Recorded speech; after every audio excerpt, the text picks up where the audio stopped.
This episode with Gary Barlow includes a discussion about disordered eating and a conversation about a child who was delivered stillborn. These are incredibly important topics, but if they feel like too much for you to listen to right now, please come back to this episode when you're feeling ready. Usually my way around most things in life is not this, is not talking about them. I write music, and I've got lots of music that keeps her alive for me on a nightly basis. When I see audiences singing along, and that's the life for me. That's what she brought, and it's here in front of me, and it happens a few times a week on stage, and that's the way I keep her close to me. The Imperfects invites you into a very safe place. A place where we share without judgment and drink heaps of vulnerability. Grab yourself a cup. This is the Vulnerabilitea House.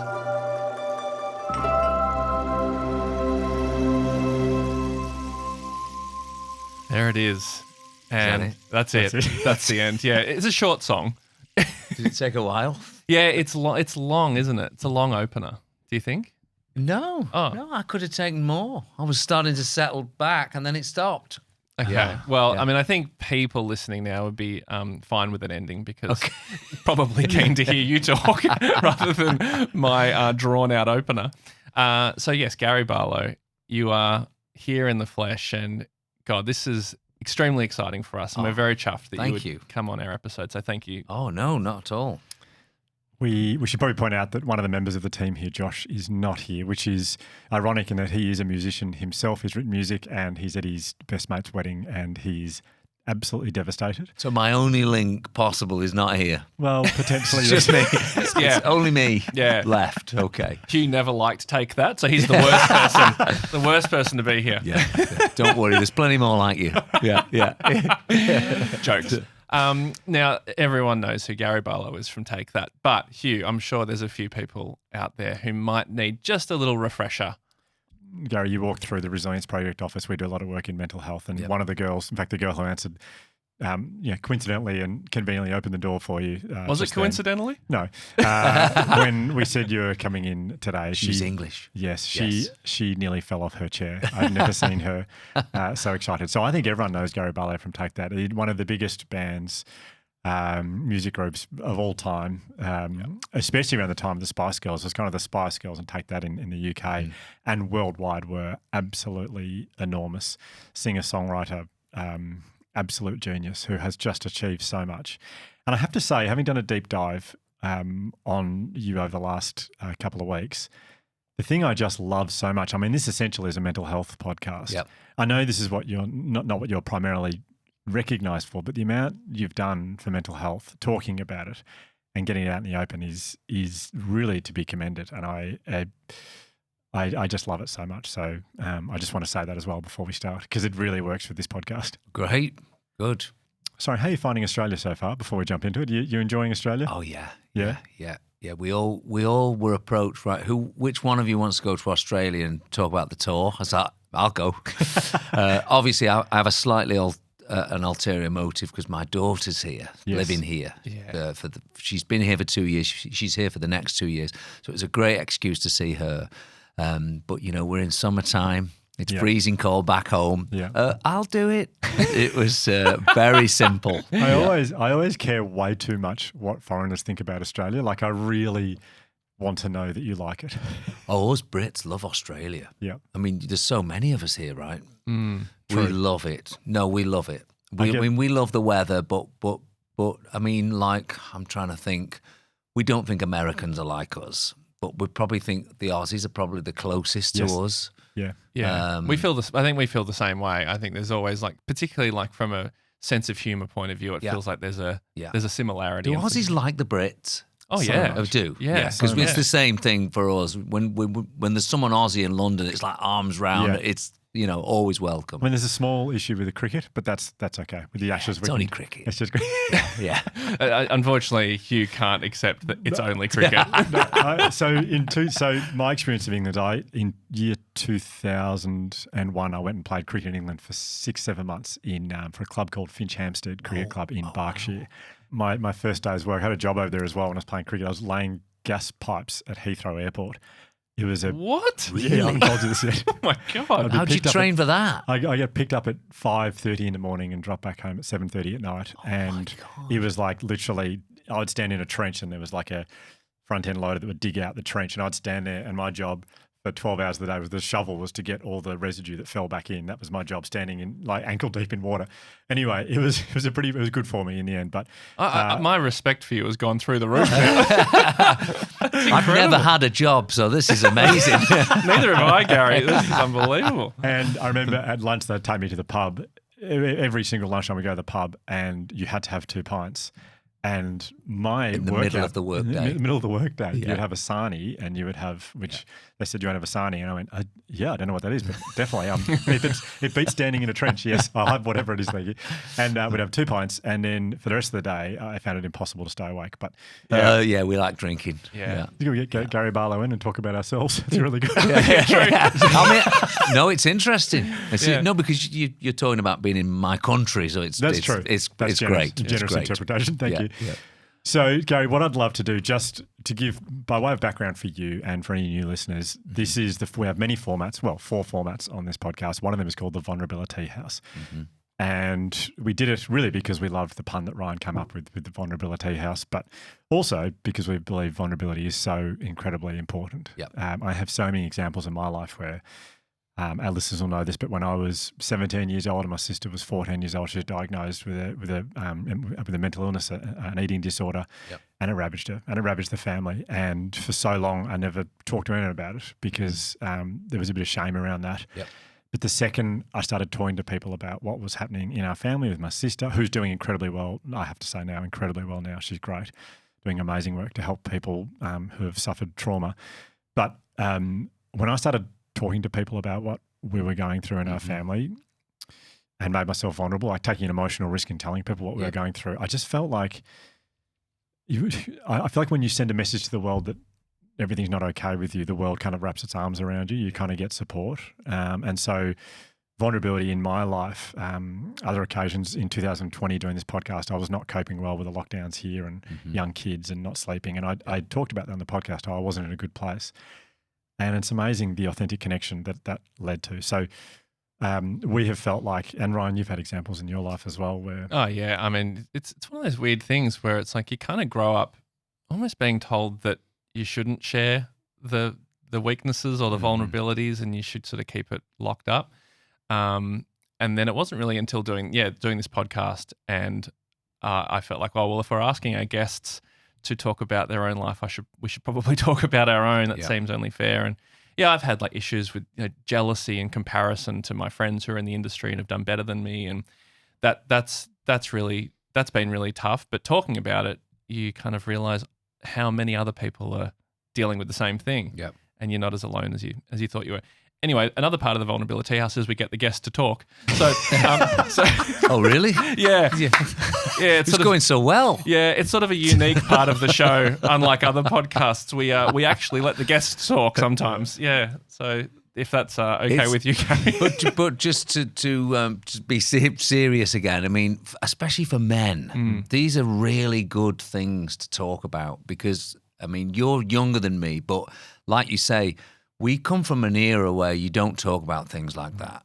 And I'm so relieved to see for my children that we now live in a world, which is still a cruel world, but we're starting to open up to the idea that people have, they have weaknesses. They struggle, yeah. And those weaknesses often make their strength even stronger. And that by someone coming to you and asking for help, it's your chance to make a moment for them, and our kids do it with us, and you realize that these are massive moments when they come to you and they're open up. This is a massive thing for them to tell you, and the way you your answer to that and the way you deal with it, they're going to remember that forever. And was there for you? I mean, I know that you've dealt with like a bunch of different struggles in your life, and we may or may not talk about that today, but have you found that it's become easier for you to talk about the tough times in your life publicly, or even just to friends? Is that something that you've had to learn, or is it something that you've always known how to do? No, I haven't known how to do it. So I'm from the north of England, and we are absolutely famous for being stoic. We stand in the rain and it hits our face and blinds our eyes. Punching every raindrop. We still don't talk about it. We just stand and take it. Listen, I've had the best upbringing of most people. I had an amazing, supportive mum and dad, but it wasn't an open emotional one. It wasn't. It was supportive in the best sense, but it wasn't this, what we're talking about here. It wasn't an open door to tell us how you're feeling. It wasn't that generation. It's not their fault. It's just that it wasn't that generation. And so I'm learning on a daily basis as someone who hadn't had that upbringing to be more like my kids are. And I love this, what you're doing. The more I can, in my world, which is just a musical world, really. The more we can tell people on our journey of what goes on in here, behind the lights and the smiles and the singing, I think it makes people realise that it's not just me. It's everyone. Love it. I have so many questions off the back of that, but I think we need to get to the cards. Yeah, the Vulnerabilitea House cards, yes. Now, for those who haven't heard before, the way that works, we have a deck of Vulnerabilitea House cards. Yep. On each card, there is a question which may invoke a memory or some sort of vulnerable story from your life, which you may want to share. Yep. And the way we usually do it is we just pick the top 3 cards, and then you choose if any of those 3 questions resonates with you or prompts a memory. Then love you to talk about it as comfortable as you are. But if none of them work for you, you can just keep picking cards until there's one you like. Okay, like that. Yeah, it's pretty loose rules. Okay, so here we go. What is your happiest memory? It's got to be today, right? Thank you so much. Wrap it up. Done. Easy. Thanks for coming. Yeah. So you don't need to answer all of them. You can pick 3 and then choose one at the end. Choose out of the 3. Well, I'll start with a happy one. It's a good place to be. Love it. Just because I always feel like the music industry is an interesting place, but attracts the most awful people usually. Really? I've seen many of my friends meet the wrong person and be surrounded by the wrong people. But thankfully for me, in 1995, I met my wife. And so how old would have you been in 95? So I'm born in 71, okay. so 24, yes, something like that. And that was it. My life changed from that day on. And I must admit, I was ready to meet her. I'd longed for. I think, doing what we do, touring around and playing in big places and whatever. It's bizarrely the loneliest existence of all, I think. We were loved by the whole world, but you're still going back to your hotel room at night and you're away from your family. And, one of my biggest the one thing I used to hate was waking up and going, where are we? Where are we? And you'd look at the hotel thing and welcome to Bangkok. Oh, God, are we there yet? I used to hate that because I think hopefully I'm at home. I'm in London or Manchester, and I never was. I was somewhere miles away. It was having your feet never touch the ground, really. We all have a chair at home or a place we sit, or we didn't have any of that for years. We were just always moving on with a suitcase. That was all. That was your companion, your suitcase. And of course, we had us guys, and a lot of times it felt like it was just us. It felt like we were just constantly working from interview to stage, off stage to the next town. It just felt like it was never ending. It was a never-ending schedule and very little time for, going to Bondi Beach or whatever. There really wasn't. They were very rare, those things. So even meeting people outside of our group, it was like one group of people that went on for years. Strangely isolating, considering how many people are, I imagine, in your team. Yeah. But also the amount of love that's being like screamed at you from thousands of people. It's the opposite to what people think it should feel like. It's like, imagine getting all that love. Because when you get back to your hotel room, you put the key in the door, that's it. Love's gone. That's real life. The love was at the gig. Yeah. Very strange times. And also the other thing we were aware of as well is that how many of our team, we were away from home, they were all splitting up with their partners, and it was a really funny time. It really was. I think the 90s was, I don't know, maybe it's any decade, but it was just sort of a time where we just work and work and work, and no one would question it. Yeah. Yeah. Is there kind of a fear that if you stop working, it'll all go away? And that's do you know what? That was definitely. I always sum up the 90s with the fact that I worried my way all the way through the 90s, and that's because everybody used to say, "Oh, you're just a pop band. You won't be here next year. They'll have moved on to someone else by then." So it made us work harder. Well, if you don't do this, you won't get there. There was always a calling card from somebody. And so we just kept our heads down and worked.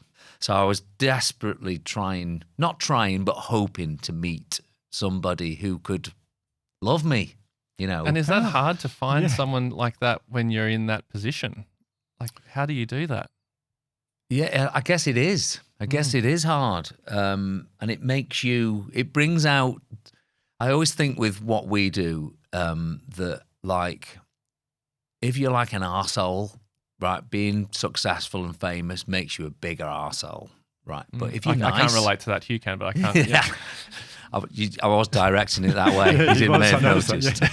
And if you're nice, it makes you even nicer, I think. I think it does all of those things. But the other thing is as well, that whole idea of amplification means when you're lonely, you're really lonely. When you're in search of love, real love from somebody, it makes the longing bigger, and everything's amplified. Everything's larger than it should be. So when we met, and it felt like from day one, I could have asked her to marry me then, but I thought it's too soon. But I look back, we were together 5 years before we got married. We didn't need to be. There was never a day from that point. And of course, we celebrated our 24th wedding anniversary last week. Wow. And it's just been like, that's been my savior. So I have to say my happiest memory is the day we met. Really? Are you able to talk us through that? Do you remember? Because, I mean, this isn't meant to sound crass, but when you finish a show, there'd be like hundreds of girls just outside your hotel. Yeah. And then everywhere you go, there's just girls who are in love with you. And guys, I imagine, as well. Everyone. Yeah. Yeah. So how do you then... how do you meet someone? Well, interestingly, I first met my wife in 1988. We were doing a video, and I was working for this like small independent label, and she was one. There was two dancers in the video, and she was one of them. And then we did the day together, and I went off and joined Take That in 1990, and then we did a royal command performance for Princess Margaret, and she was on the show. As one of the cast. And you remembered her? We met again, yeah. Hey, how you doing? She's incredibly shy. And went red and said, yeah, I remember all the rest of it. Then didn't see her for another couple of years. Did the Brit Awards, and we had a big cast of dancers behind it. There she was again. And we kept bumping into each other. And then when we went on tour in 1995, we were doing quite a long tour, and we took 25 cast with us, and she was one of them. And we kept going out. We were, big group of us, dinners, whatever. Was that a coincidence that she was one of the dancers? It was. Yeah, it was just, just a face that I kept coming across. And we just hooked up on that tour. And that was it. We've been together ever since. Yeah. And so during that time when like Take That is exploding and you're touring the world, is she traveling with you or is she? So here's the next piece of the jigsaw. So, for someone, so 1995, I mean, we were possibly at one of our biggest times. We had, we'd had our big hit Back for Good that was in the top 5 in America. Like things couldn't have been any bigger. And we'd got together and we'd been together for a couple of months and I was going off to tour Southeast Asia. And being me, who gets everything, every time I ask for it, I said to her, hey, I'm going off on tour to Southeast Asia. You're coming with me, right? And she's like, no, I've got this job, that job, this job. No, I'm not coming. Sorry, I'm Gary Barlow. Exactly. And that's when I knew we'd be together forever. Yeah, when she said no. Yeah, Really? Yeah, yeah. Yeah, great. Yeah. The other boys in the band, did they have long-term partners, or was it Not just... at that point. Not at that point. Yeah. We were all lost at that point. We were all, the 90s, if I could sum it up, that was when it started for us. So there was a massive shift. We were becoming successful. I was 19. Robbie was just 16. Like on his, he was He's a kid. When we had our first hit, he'd been 16 for 2 weeks. That's how young he was. And we were all in that age group. So we'd become successful quite quickly, and then the following year it went bigger again. So we're now touring the world everywhere. We're now famous. We're away from home for months on end. Can't go outside or walk down the streets without lots of people with us. We're just like, our lives are just, it's brilliant, from anyone looking upon. Amazing, look at this. But complete, like in your head, it's like, what's happening? It's impossible. I mean, I just cannot understand how you would even process something like that, because it seems like when you hear, we know so many people now who have become famous. We've heard so many stories, but it still seems so fictional, even though it's real, but it happens to so few people. But when you're one of them and you find yourself in the throes of instant fame, it must be very hard to process. And the other thing that's different to nowadays is that we weren't treated so nicely. The labels, they'd grind you. You'd land and be in 12-hour interviews. And it was like we were working for everyone else for a good 4 or 5 years. It was a long time before we answered back, basically went, hey, just stop. We're having a day off here. It just went on and on and on. Do you look back on those years? Were you happy? When it was at its peak, when it was really, you were the biggest group in the world, were you happy? Do you know what? I was happy because the one thing I never want to, the one message I never want people to think is that I was ungrateful for what, this is something that doesn't happen to many people on the planet. This is it's just such a privileged position to be in a group that has success, I did my first gig at 11. It's all I ever wanted to do was this. And here I was doing it, So, but, in retrospect, looking back, there was a lot that wasn't right with what was going on. And I don't know if you'd even be allowed to do that now with people, These were 5 kids that had been taken from a tiny place in England and just thrown round the world, really, without anyone really looking after us.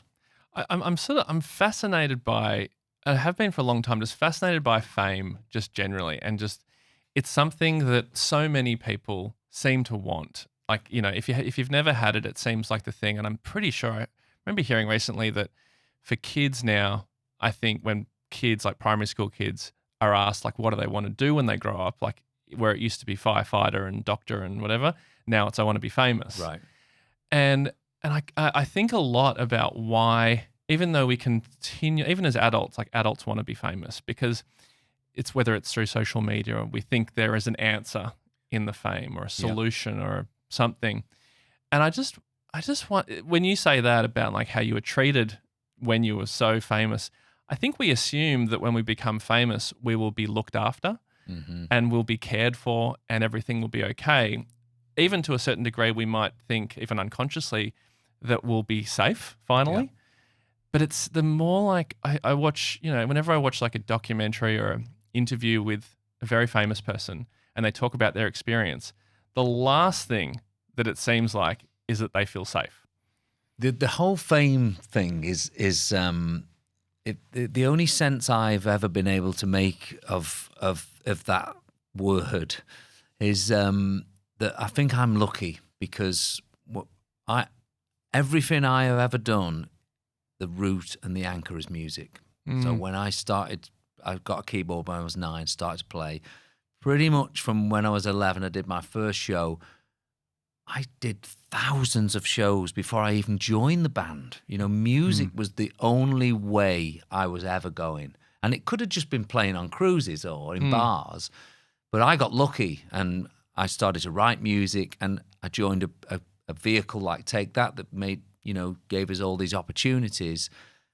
And music is the reason that I became successful and famous. So you weren't searching to be famous. There's a reason for it. And I think that if your only reason for being recognized is that you're recognizable, then what is the worth of what's that worth to anybody? Be recognized for doing something, definitely that's brilliant because whenever I'm out and someone recognize it's a lovely thing. They say, "Oh, we love your music." They wouldn't come up if they didn't. Yeah. No one ever comes up and goes, "Hey, we hate you. You're terrible. You sing terribly." Just wanted to say you had a lot of potential, but it didn't really work. Good luck in the next round. Cover photo. Yeah. So the fact, and in truth, music has always been the answer for me.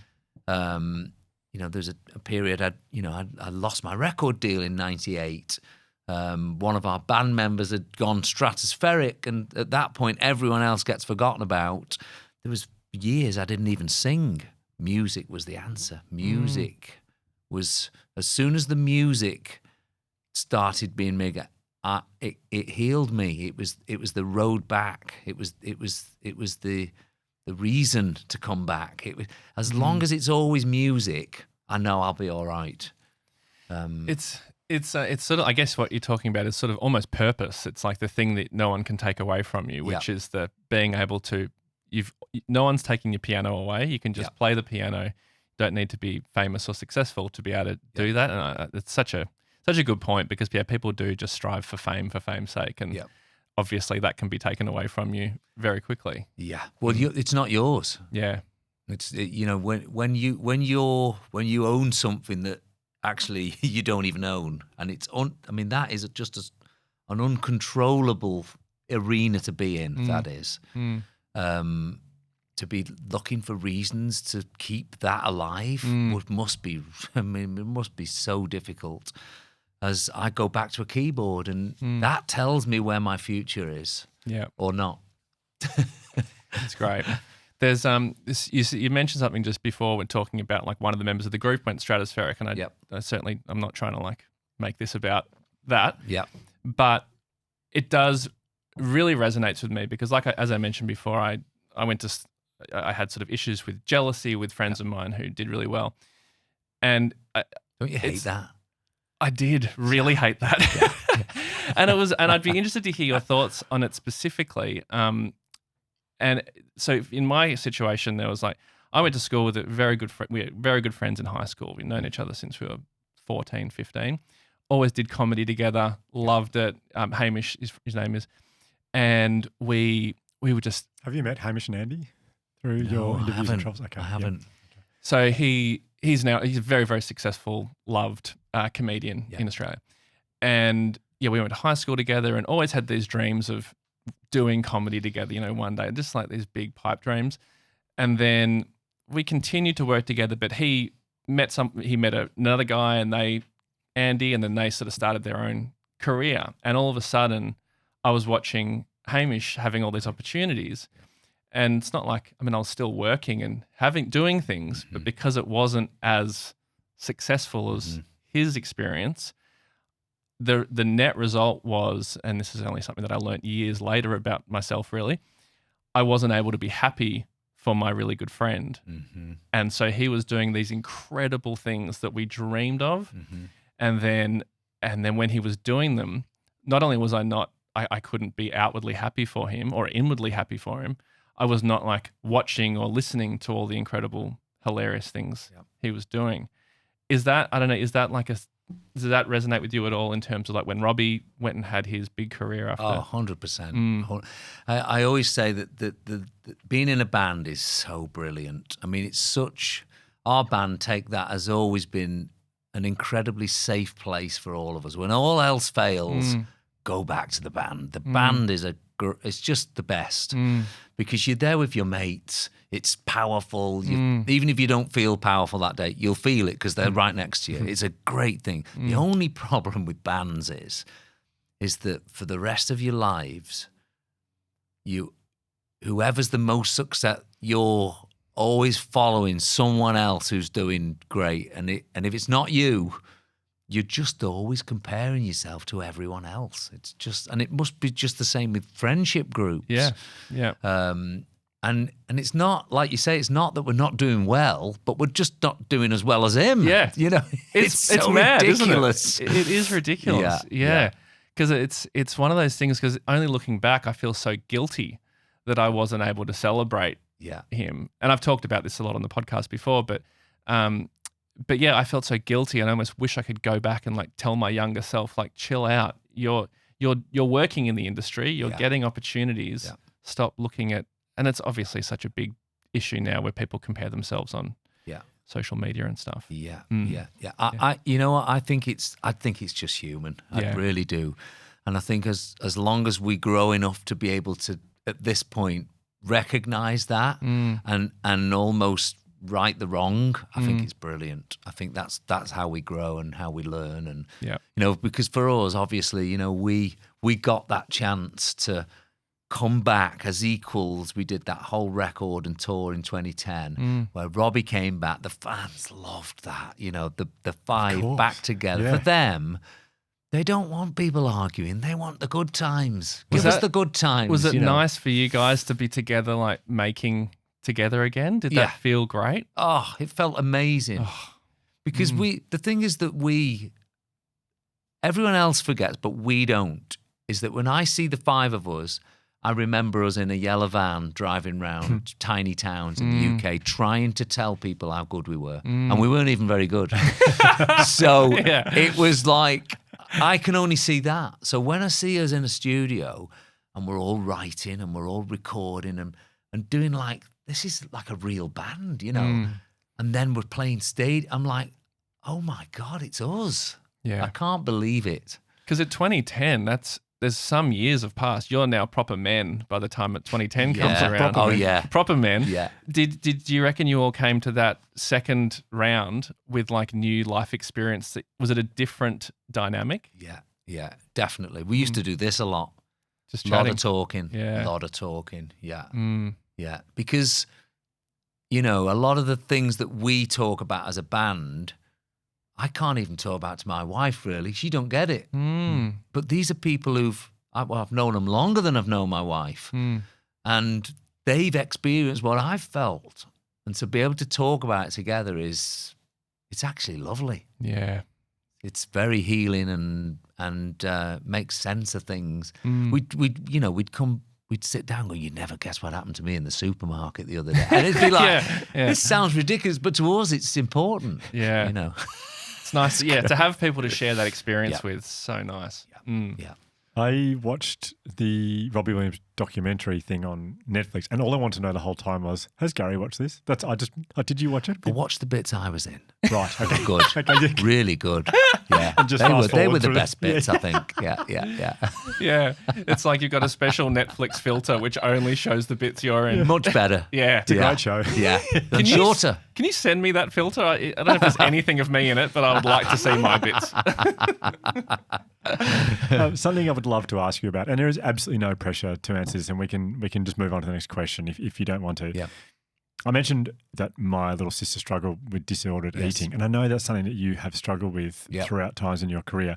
It's something we don't hear anything about, is disordered eating for men. Really, it's something we know, we've heard stories in the media about women who go through this, but it affects so many men. And for a long time here at the show, we've been thinking, we'd love to chat to someone, but we've genuinely struggled to find a male to talk about it. Yeah. Are you comfortable telling us about your issues with eating disorder? A little bit. Yeah, I mean, you don't have bits to. and pieces. Yeah, of course, and there's no pressure, obviously. It is part of the reason why we provide you with tea, so you can throw it in Hugh's face and walk out. Yeah. I've got one left, actually. Yeah. To fix that.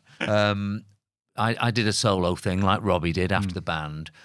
His went gangbusters, and mine sold like 4 copies, which is all good. And so I found myself the sort of first month of 1999 that I didn't have a record deal. And, I'm like, I'm 25. Where do I go from here? Where am I up to here? What am I going to do for the rest of my life? And it was an interesting one. I spent the first year blaming everyone. I spent the next year blaming myself. And then I spent the third year trying to now figure out, well, what am I going to do next? It's when you realise that music actually qualifies you for nothing in this world. But what happened in that period was I definitely turned to food as a way of sort of checking out in a way, of eating till I couldn't feel anything.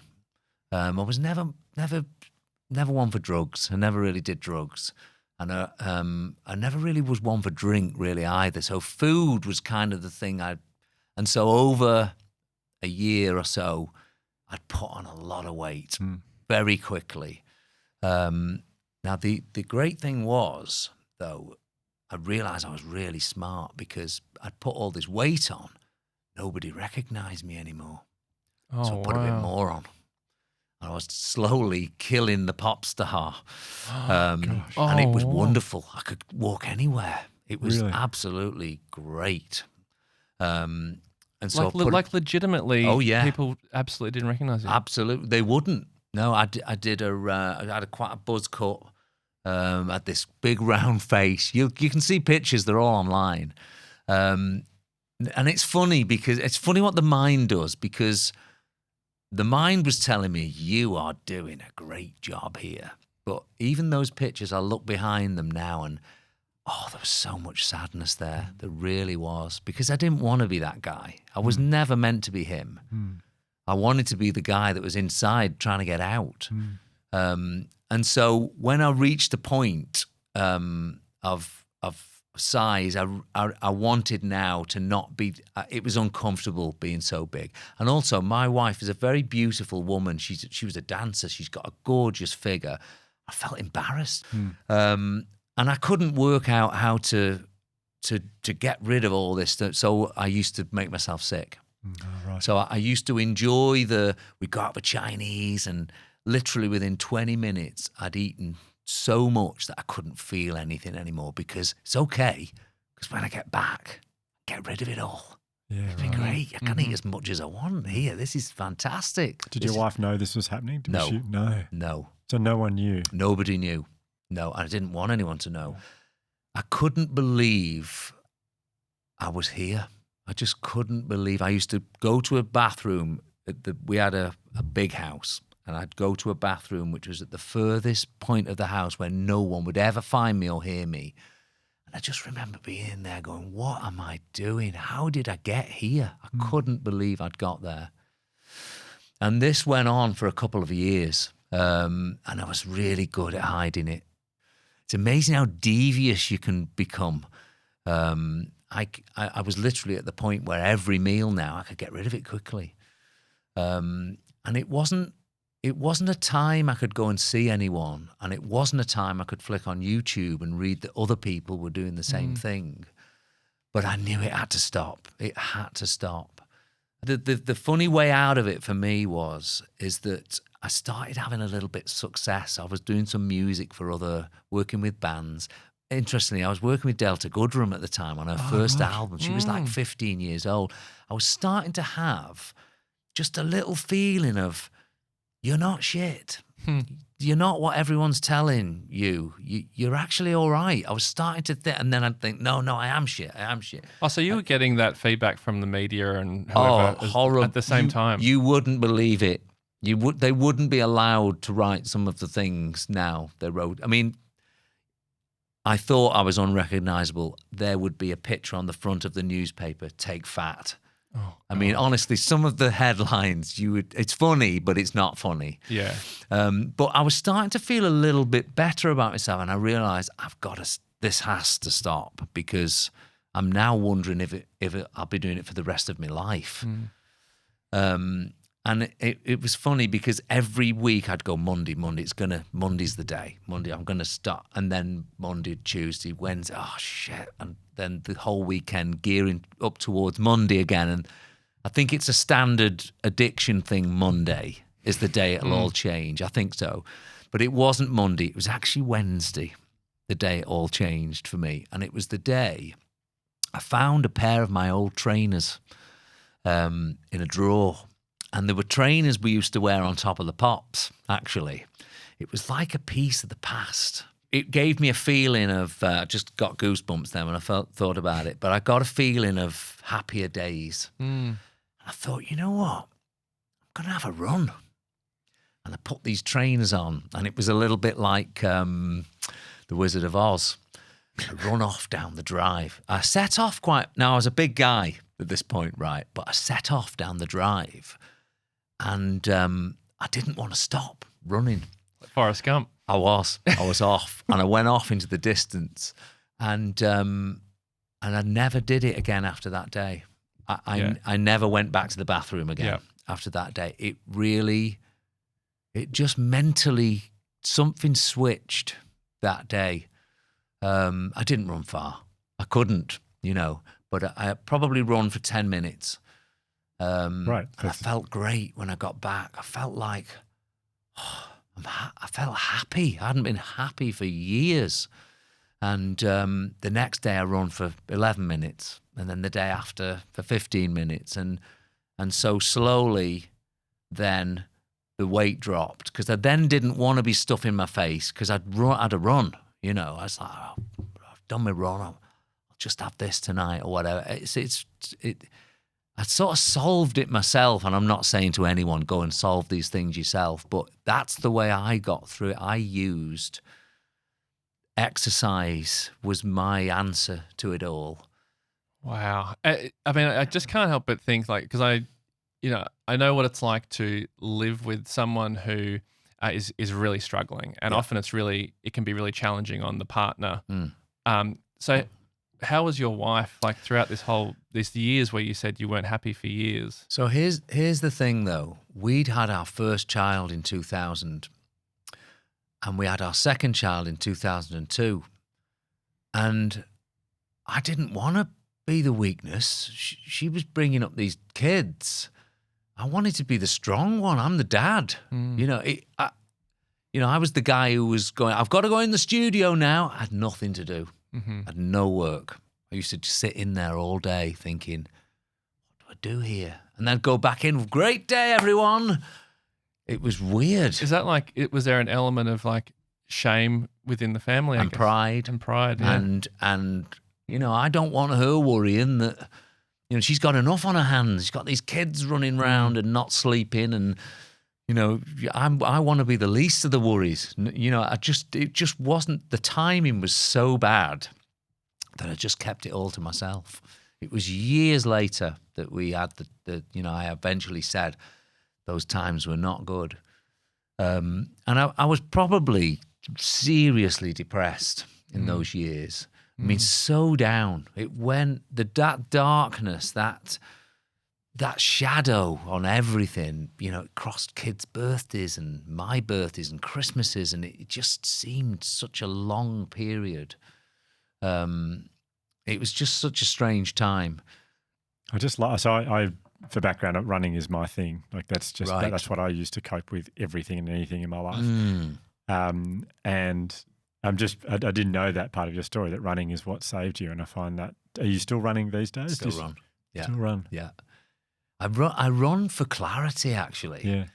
And, I'm 53 now, so I try and work out every day. It's just good. It's just good for me.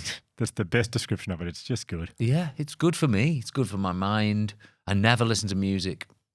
I just run.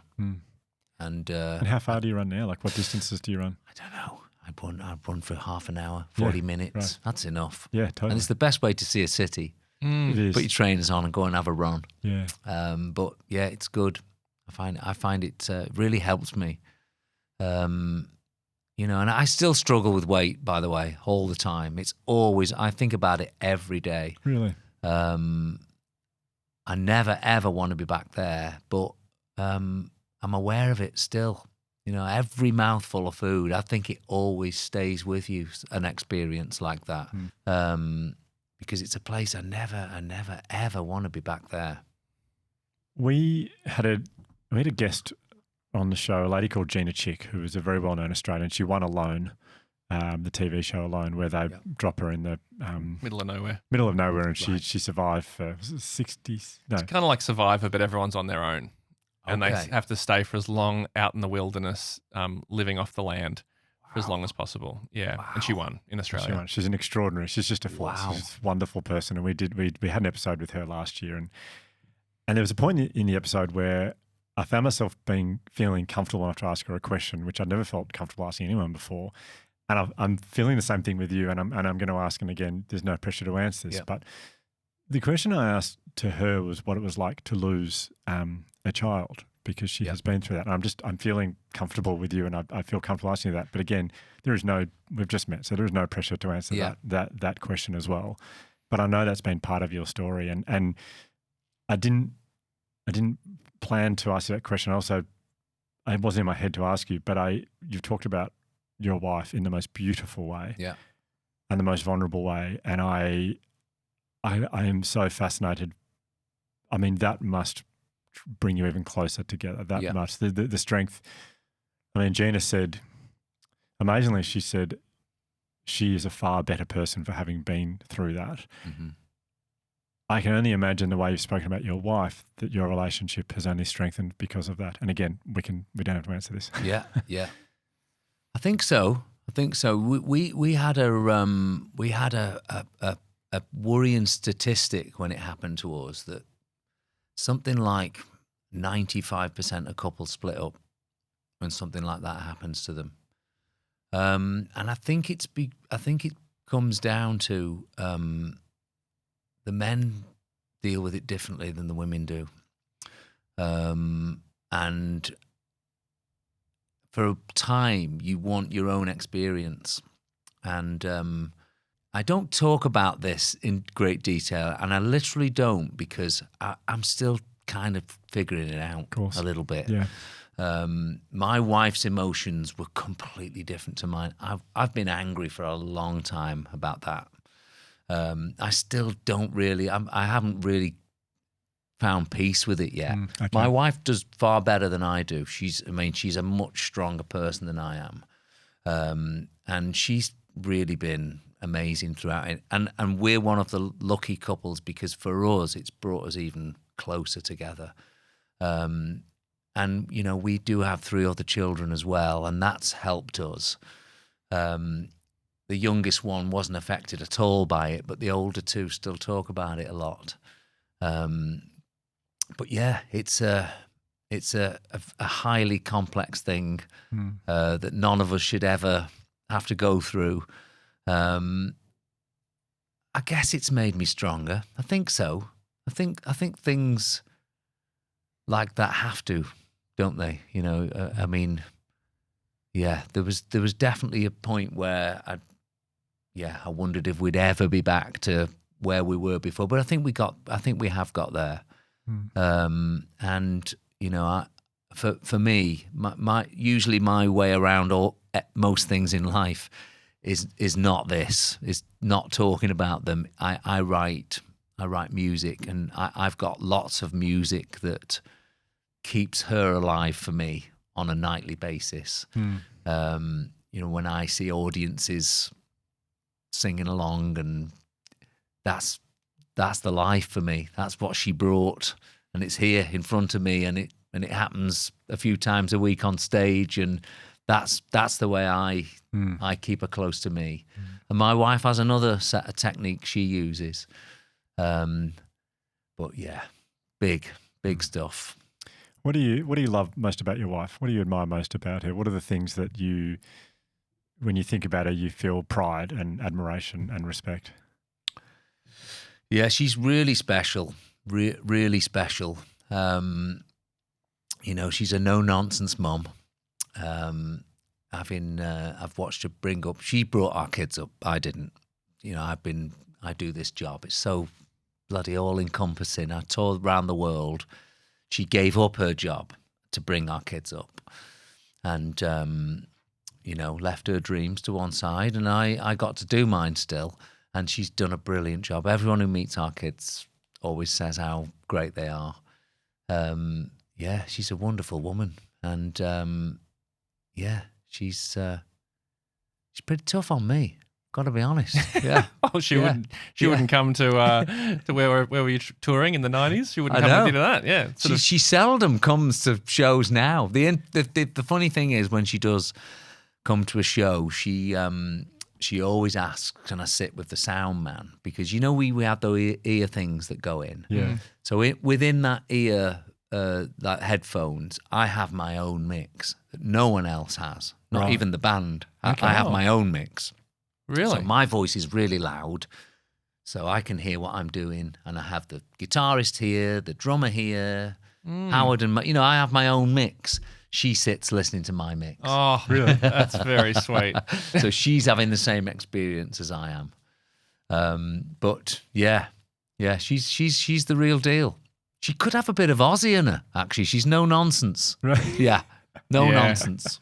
Yeah. God, it's quite an enormous sacrifice that one parent or both, in some situations, to give up your dreams and to kind of like because you're intake that and Gary Barlow doesn't make your dreams any more legitimate than her dreams, of course. Yeah. And it's quite I often really find that incredible when people do that. Yeah. For the sake of, because someone's got to raise the kids. I know. Yeah. I know.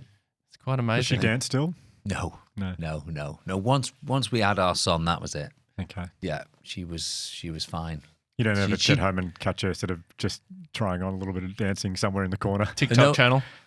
No, interestingly, when we go out, she likes to go dancing. She'll say, there's a DJ, whatever. She'll disappear. Yeah. Have a dance. Yeah. Yeah. So it's still in there somewhere. You talked about the happiest moment in your life has been meeting your wife. Yeah. Is there a point in your career where you look back and go, that show or that tour or that album, that was the happiest moment professionally? Do you have one of those that you can sort of reflect on? I think so, and it's going back to when in 2010 there was definitely. People always think that the moments are like award shows or whatever, but there was one night we were on stage, the five of us. So we just got back together, the five of us, fans going crazy. There was this one bit we used to do where we'd come down onto like a stage, a satellite stage, and we'd all go round the outside and kind of face inwards. And I remember looking round the circle and everyone was there. And behind them was thousands of people. I remember just going, I can't believe we're here doing this. And it made me happy. Yeah. The brothers all back together. Beautiful. Yeah, it's great.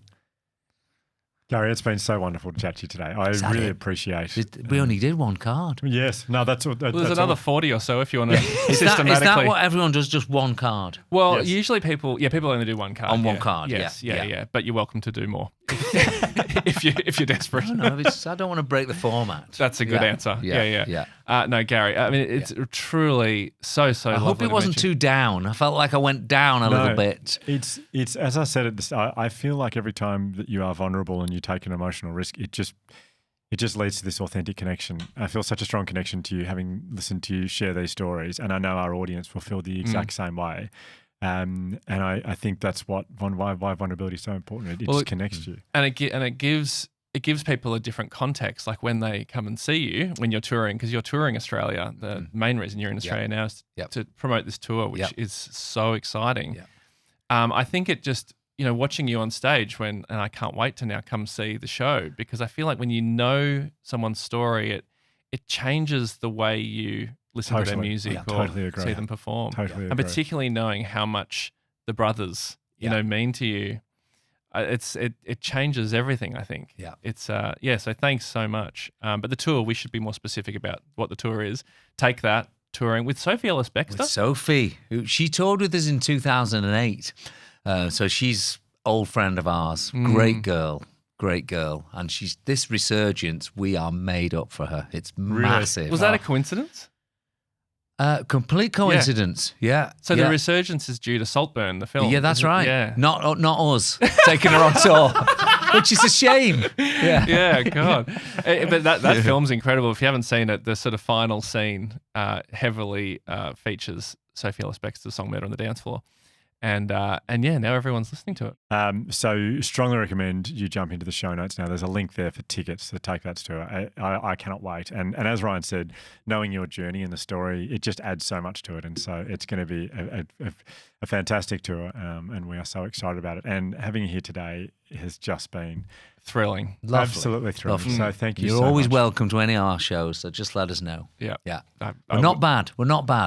No, I've heard you're pretty good. We're getting better. We're getting better. You're improving. Thank you, Gary. Thank you so much. Thank you. Gary. Thank you.